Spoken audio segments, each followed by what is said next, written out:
अमन जी, जिंद हरियाणा से। राधे जी। राधे राधे महाराज जी। गुरु जी, ये मन सभी के सामने तो इंद्रियों पर संयम का दिखावा करता है, परंतु एकांत में ठीक इससे उल्टा हो जाता है महाराज जी। इससे पूर्ण हाँ, नियंत्रण वैसे में कैसे वैसे कहा भी गया है, जिस साधक का एकांत पवित्र है वही साधक है। नेत्रों के सामने, समाज के सामने सब होश में रहते हैं, लेकिन सही होश उसका माना जाता है जो एकांत में होश में रहता है।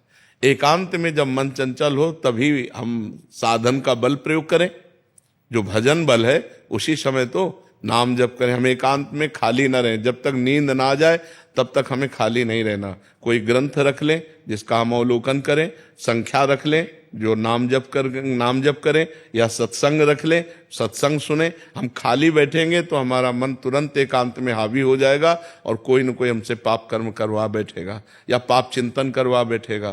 तो इसलिए बहुत सावधान रहना चाहिए। एकांत में मोबाइल रहता है, कोई गंदी बात न देखें, हम सत्संग सुने या शास्त्र स्वाध्याय करें या नाम जप करें। और नींद जब आ जाएगी तो अपने आप आ जाएगी, उसमें परेशानी नहीं है।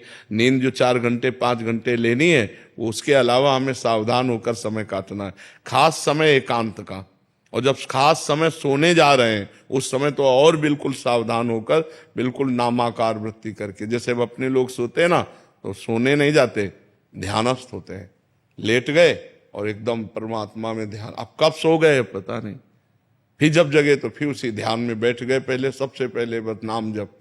तो एकांत को संभालना होगा। ये आपका ही नहीं, सबका है। एकांत सबका गंदा हो जाता है। यदि चतुर सुजान साधक नहीं है तो एकांत में गंदगी कर ही बैठता है। और जिसका एकांत गंदा है उसकी साधना ठीक नहीं है।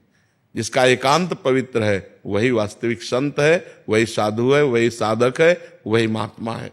चाहे गृहस्थ हो चाहे विरक्त हो, ये साधु संत महात्मा गृहस्थ विरक्त के लिए भेद नहीं है। इसमें गृहस्थ भी महात्मा हो सकता है।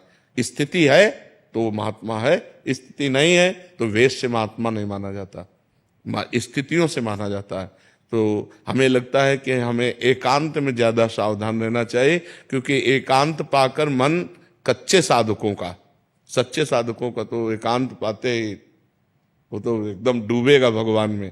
एकांत पाते ही तो बिल्कुल मन ऐसे उल्लसित होकर भगवान में डूबेगा कि एक मतलब इतना एकांत प्रिय हो जाता है कि घड़ी का सेल का जो आवाज आती है ना, टक टक, मान लो कमरा शांत है तो अभी आपको घड़ी की आवाज सुनाई देगी, टक टक टक। जैसे अब डूबने में वो भी तो फिर उसको हटाना पड़ता है कि हटाओ। एकांत में वो बहिर्मुख भोगों का चिंतन या बहिर्मुख बातें, जो कच्चे साधक हैं, अभी जो प्राथमिक स्थिति के साधक है, उनका जो छलांग लगा चुके हैं आध्यात्मिक, उनका तो एकदम एकांत होते और एकदम शांत परमात्मा में डूब गया। और जिसका अभी विषय रस भोगने की लालसा बनी हुई है उसको बहुत परास्त कर देता, बड़ी दुर्दशा कर देता है। एकांत में नाना प्रकार के कुकृत्य करवा देता है। जहां एकांत हुआ तो वहां वो हावी हो जाता है। इसलिए उस समय बहुत सावधान रहना चाहिए। ये 4 बातें याद कर ले: नाम जप, शास्त्र स्वाध्याय, सत्संग और सद्विचार।